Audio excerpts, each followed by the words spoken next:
السلام علیکم۔ السلام علیکم۔ ہاں بھیا۔ ٹھیک ہو میاں؟ ہاں بتاؤ۔ میاں 2 منٹ بات کرنی تھی بھائی۔ ہاں بولو۔ میاں ایک شخص یہ کہہ رہا ہے کہ یا علی مدد کہنا شرک ہے، یعنی علی سے تم یا علی مدد کہنا شرک ہے۔ کون کہہ رہی ہے؟ ایک لڑکا۔ چلو یہ تو بہت پرانی بات ہے، کوئی نئی بات تو ہے نہیں۔ ہاں مگر ایسا بہت سے لوگ مانتے۔ اور اس میں دلیل کے طور پہ کچھ قرآن کی آیت بھی پیش کرتے ہیں وہ، لیکن اس سے بھی بڑی بات یہ ہے کہ مولا علی کا جو امام علی کا جو وہ ہے وصیت نامہ ایک صورت سے امام حسن علیہ السلام کے لیے کہ بیٹے اللہ سے علاوہ کسی سے مدد مت مانگنا، اس طریقے کی جو باتیں ہیں اس کو دلیل بنا رہے ہیں وہ لوگ۔ ہاں تو یہ کوئی آج کی بات تھوڑی ہے، تو بہت پرانی بات ہے۔ تو مولا علی سے مدد مانگنا شرک ہے میاں؟ ارے بھائی یہ تو میں نے آپ سے کیا کہا، ہمارے لیے نہیں ہے، لیکن جو مانگتے ہیں ان کے لیے تو وہ تو کہیں گے ہی ہے۔ ہاں یہ ہے کسی سے بھی مدد مانگنا شرک نہیں ہے، اسے اللہ سمجھ کے مدد مانگنا شرک ہے۔ ہاں وہی صحیح، اللہ کا بندہ مان کے علی کو ہم اللہ کا ایک برگزیدہ بندہ اور ایسا بندہ مانتے ہیں جسے اللہ نے بہت سے اختیارات دیے ہیں۔ ہاں ان کے ہاتھ کو اپنا ہاتھ بتایا، ان کے کام کو اپنا کام بتایا، ان کے چہرے کے لیے ہمیشہ وہی کیا میاں پھر وہی جب یہ باتیں ہم ان سے کر رہے ہیں تو پھر وہ یہ کہہ رہے ہیں کہ بھائی یہ بتاؤ پھر شرک ہے کیا چیز؟ ہاں شرک بتا تو دیا، اللہ سمجھ کر، ہاں اللہ سمجھ کر اگر کسی سے مدد مانگے گا یا اللہ جیسا سمجھ کر مدد مانگے گا، ہاں بالکل صحیح بات ہے، وہ شرک ہے۔ صحیح ہے۔ اور اس کے علاوہ کسی سے بھی مدد مانگنا، اللہ تو خود کہتا ہے کہ اے بندو تم نے میری بھی مدد کی ہے اور میرے رسول کی بھی، تو اس مدد سے مراد ایسی مدد تھوڑی کہ اللہ کی کوئی بندہ مدد کر دے۔ انصار اللہ کسے کہتے ہیں؟ اللہ کی مدد کرنے والے۔ اللہ کی کوئی مدد کر سکتا؟ ہاں صحیح بات ہے۔ تو یہ ایک علیحدہ ہے۔ تو وہ اللہ یہی کہتا ہے کہ جس نے میرے ان نیک بندوں کی مدد کی اس نے میری مدد کی۔ اللہ یہ بھی کہتا ہے کہ میں بھوکا تھا مجھے کھانا نہیں دیا، تو اللہ تجھ سے کیا مطلب کھانے کا، کہ تم میرے اس بندے کو بھوکے کو کھانا دیتے تو سمجھو مجھے کھانا دیا، تو اس سے کیا مطلب ہے؟ وہ ایک مثال ہے۔ اب اسے یہ کہنے لگو اللہ بھوکا ہے، تو ایک مثال دی گئی ہے۔ اللہ تو بے نیاز ہے لیکن اس نے ایسی مثالیں دی ہیں۔ یہ ساری باتیں قرآنی باتیں تو اہم ہے جو آپ بتا رہے ہو۔ ہاں ہاں صحیح ہے، یہ کوئی نئی باتیں نہیں ہیں، یہ تو بہت پرانی بات ہے۔ اور اس طرح کا توحید خالص کا جو لوگ ذکر کرتے ہیں ان سے صرف ایک ہی بات کہنی ہے کہ یہ رسول اللہ کی گواہی دینا چھوڑ دیں۔ سب سے بری بات تو یہ ہے کہ رسول اللہ کی گواہی دی جاتی ہے۔ ہاں صحیح بات ہے بھائی لا الہ الا اللہ کے ساتھ خود شرک ہوا ہوا ہے محمد رسول اللہ ہے۔ اسلام میں آنے کے لیے پھر محمد رسول اللہ کہنا کیا ضروری ہے؟ اچھا پھر اذان میں اشہد ان لا الہ الا اللہ تو کہہ رہے ہیں اشہد ان محمد رسول اللہ کیوں کہا جا رہا ہے بھائی صحیح بات اللہ کے ساتھ؟ تو یہ وہ شرکت نہیں ہے، اس کا رسول مان کے کہا جا رہا ہے۔ پھر آقا علیہ السلام کی جو روایت ہے کچھ اس طرح کی ملتی ہے مانگنے والی اور عطا کرنے والی، پھر اس پہ آ جاتے ہیں بولے کہ یہ تو حیات میں تو مانگ سکتے ہیں لیکن اب نہیں مانگ سکتے۔ اچھا تو یہ بتائیے جن کا عقیدہ یہ ہے کہ آپ حیات نہیں ہیں ان کا ماننا تو صحیح ہے۔ ہاں تو وہی خواجہ صاحب والی بات میں نہیں بتا دیا تھا کیا؟ میں نے وہ بھی بتائی ہے انہیں، میں نے کہا دیکھو آج میاں نے اتنی بڑی بات بتائی ہے ہمیں۔ ہاں خواجہ صاحب والی بات کیا ہے؟ یہ آج آپ چیخ رہے ہو۔ اچھا مسجد کیا ہے؟ آج آپ مسجد کے لیے چیخ رہے ہو؟ مسجد تو بے روح ہے۔ مسجد کے بارے میں تو یہ ہے کہ ایک مومن کا دل بڑا ہوتا ہے مسجد سے، تو یہ تو ایک علیحدہ چیز ہے، لیکن اس کا مطلب یہ نہیں کہ مسجد کی اہمیت کم ہو جائے گی، لیکن ایک مومن کی اہمیت بھی بتائی گئی ہے ایمان والے کی۔ تو یہ ہے، میں نے تمہیں کیا بتایا کہ خواجہ صاحب کے بارے میں یہی تو عقیدہ تھا، تو اب کیا شور مچ رہی ہے بھائی؟ ہے نہیں ہے؟ ہاں کیا ہے؟ کیا پوچھ رہے لو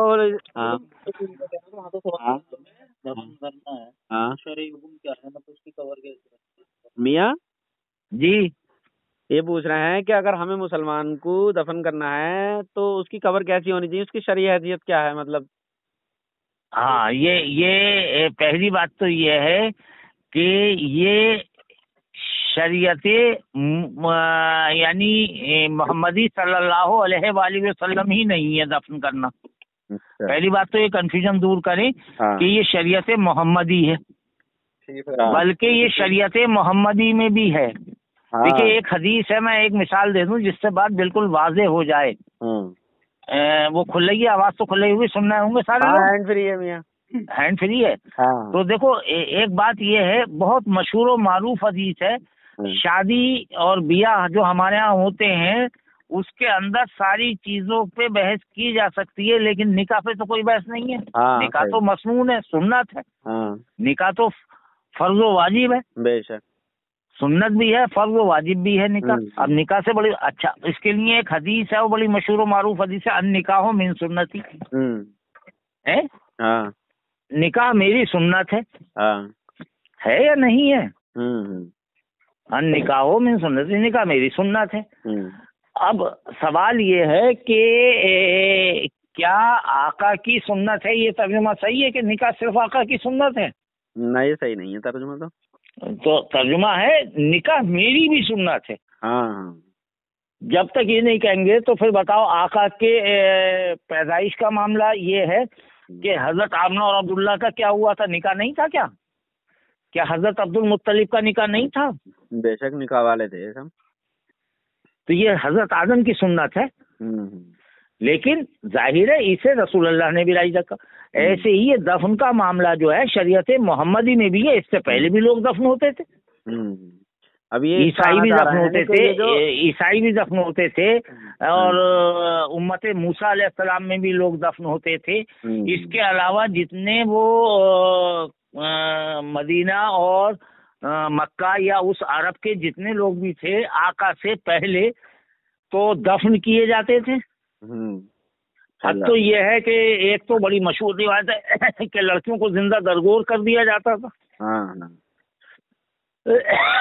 تو آقا نے بھی دفن کا طریقہ وہی رکھا, پہلی چیز تو دفن ہوتے تھے. اب دفن کا طریقہ کیا ہے؟ دفن کا طریقہ کلچر میں علیحدہ علیحدہ ہے. تو اس کی دو قسم کی قبریں بنتی ہیں عموماً.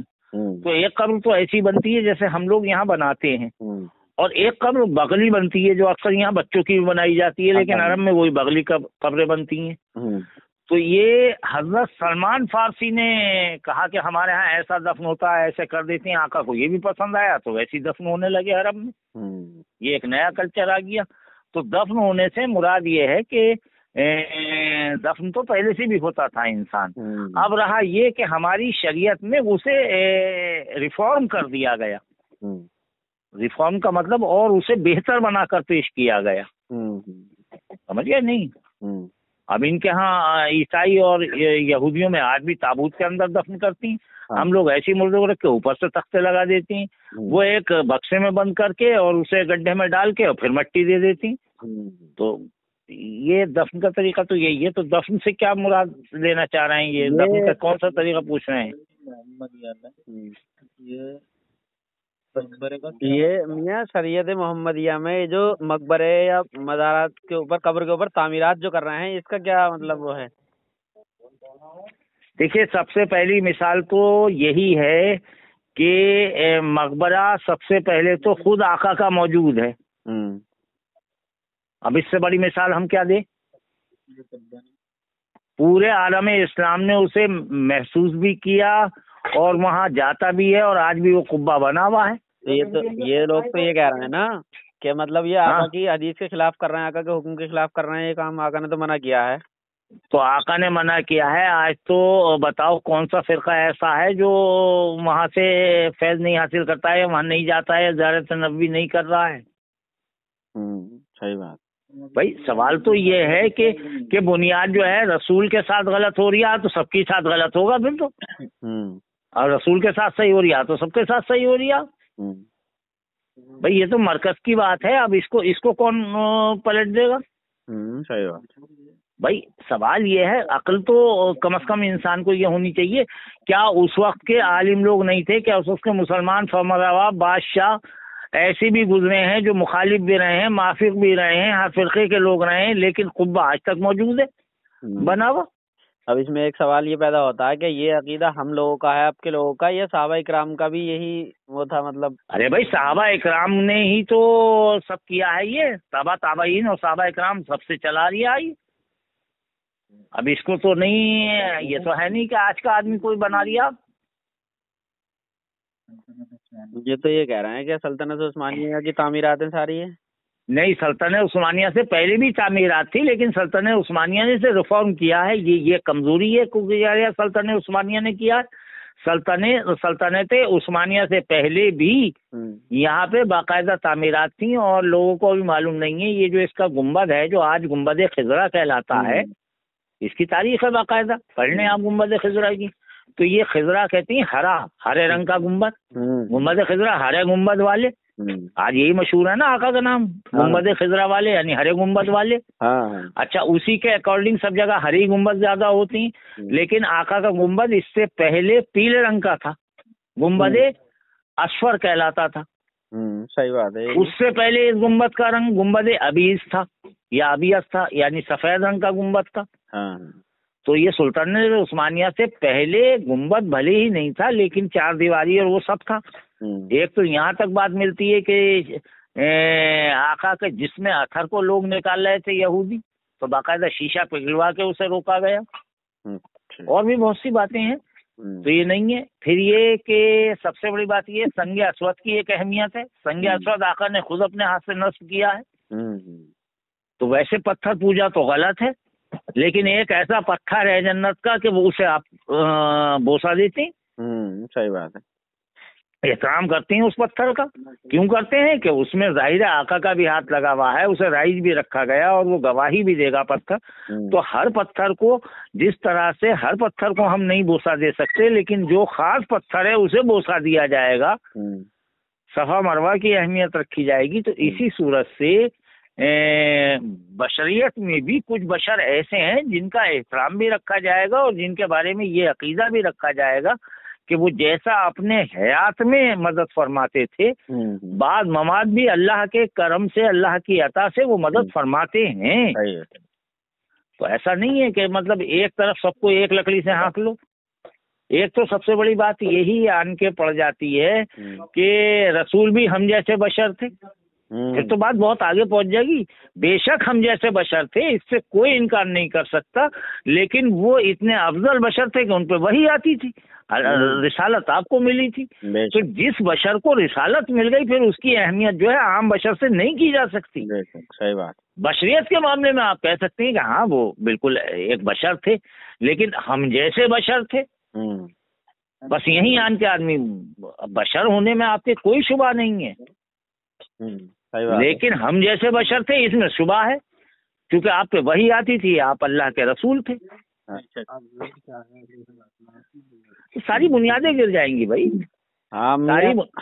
ساری ہاں بھیا بولو۔ اب ایک سوال یہ پیدا ہوتا ہے کہ افضل کیا ہے، مولا علی سے مدد مانگنا افضل ہے، یا ڈائریکٹ اللہ سے، علی کو چھوڑ کے اللہ سے مدد مانگنا زیادہ سے بہتر ہے؟ مطلب دیکھیے، اس کا جواب شاید میں آپ کو پہلے دے چکا کہ کلمہ پڑھنا صرف لا الہ الا اللہ ہی ہونا چاہیے، محمد رسول اللہ اس میں شامل ہی نہ کریں، بات ہی ختم ہو جائے گی ایسے لوگوں کی۔ بھائی میں اس کا جواب تو پہلے دے چکا، کلمے کو بدل لیں یہ لوگ، کلمے کو بدل لیں، محمد رسول اللہ کہنا چھوڑ دیں، اور محمد رسول اللہ کا مطلب یہ نہیں ہے اللہ کے رسول ہیں، جیسے کل تھے ویسے آج ہیں۔ بے شک صحیح بات، کلمے کا ترجمہ ہی نہیں بدلا جا سکتا۔ صحیح بات ہے، جس طرح سے اللہ موجود ہے ویسے ہی آپ کو کلمے میں یقین رکھنا پڑے گا، جس کا کلمہ آپ پڑھ رہے ہیں وہ موجود ہے، نہ تو کلمہ ہی نہ کا لفظ نہیں آتا، محمد رسول اللہ، اللہ کے رسول محمد ہیں۔ صحیح بات، آج بھی رسول ہیں، کل بھی رسول تھے، ازل سے رسول ہیں، اب تک رسول رہیں گے۔ بھائی یہ جواب تو میں بہت واضح طور پر، بھائی اس کا حل کر دو کہ ہم محمد رسول اللہ نہیں کہیں گے، چونکہ آپ کو وفات پا گئے، زندہ کا کلمہ پڑھنا چاہیے، مردے کا کلمہ کیوں پڑھ رہے ہیں؟ بھائی مردے کا کلمہ پڑھنے سے کیا فیض مل لیا ہے؟ بھائی آپ یہ بتائیے، مردے کا کلمہ پڑھنے سے کوئی فیض ملے گا؟ وہ کہہ رہے ہیں تو اسے تو فیض ہی نہیں مل لیا، وہ کلمہ ہی پڑھا ہوا نہیں ہے، جو مردہ مان کے کلمہ پڑھ لیا اس کا تو کلمہ ہی نہیں ہوا پورا۔ صحیح بات ہے، وہ کہہ رہے ہیں بولے یہ تو گواہی ہے، اس میں مدد مانگنے کا کانسیپٹ کہاں سے نکالنا؟ ہاں تو گواہی کس کی دے رہے؟ اللہ کے رسول ہیں، تھے نہیں، تھے کہو اسے۔ اب یہ کیوں کہہ رہا ہوگا اللہ کے رسول ہیں کا مطلب موجود ہیں۔ صحیح بات، جب ہیں تو پھر مدد بھی ہے، بس بات ختم ہو گئی۔ اس سے بڑی میں اور کیا دلیل دوں گا؟ بھائی بتاؤ اس سے بڑی دلیل، یا پھر اس دلیل کو توڑو کسی صورت سے۔ کلمہ کس کا پڑھ رہے ہو آپ؟ کیا سمجھ کے پڑھ رہے ہو؟ اللہ کے رسول ہیں یا تھے؟ تھے تو آپ کون رسول ہے اس کا کلمہ پڑھیں گے؟ ہم تھے کا کلمہ تھوڑی پڑھے، ہیں موجود ہیں، موجود تھے، موجود ہیں، موجود رہیں گے۔ بھائی بیٹے لا الہ الا اللہ، اللہ کی معبودیت کا اقرار کرتے ہیں، پھر اللہ کے محبوب کو رسول ہوتا بھیجے ہوئے تھے، اب بھیجے ہوئے ہیں، دونوں میں فرق ہے۔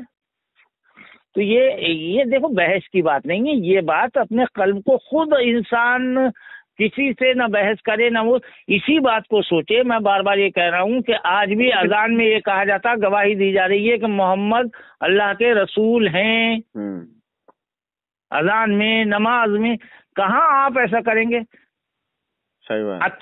اتحیات رسول اللہ کے زمانے میں جب آپ حیات تھے جب بھی ایسی سلام پیش کر رہے تھے آپ، آج بھی ایسی کر رہے ہیں۔ درود آپ اس وقت بھی جب موجود تھے رسول ویسے ہی پڑھ رہے تھے، آج بھی جب موجود نہیں ہے نہیں پڑھ رہے۔ کون سا صیغہ آپ نے بدل دیا جس سے آپ اس طرف چلے گئے کہ رسول کو آپ حیات النبی کا مسئلہ ہی ہے؟ ورنہ تو ظاہر ہے درود ان کے زمانے میں پڑھا جاتا، ان پہ سلامتی ہوتی، آپ کائے کی سلامتی؟ اب چلے گئے، سلامتی ہو گئی یا نہیں ہوئی، آپ کائے کی سلامتی بھیج رہے ہو بھائی؟ جیسے اچھا پھر موجود تھے تو کیسی سلامتی تھی؟ صحیح بات ہے۔ یا اتحیاتی تو نماز کا صیغہ بدل جاتے، سارے بدل جاتے کہ بھائی رسول کے زمانے میں یہ والی پڑھی جاتی تھی، اب اس کے صیغے بدل دو۔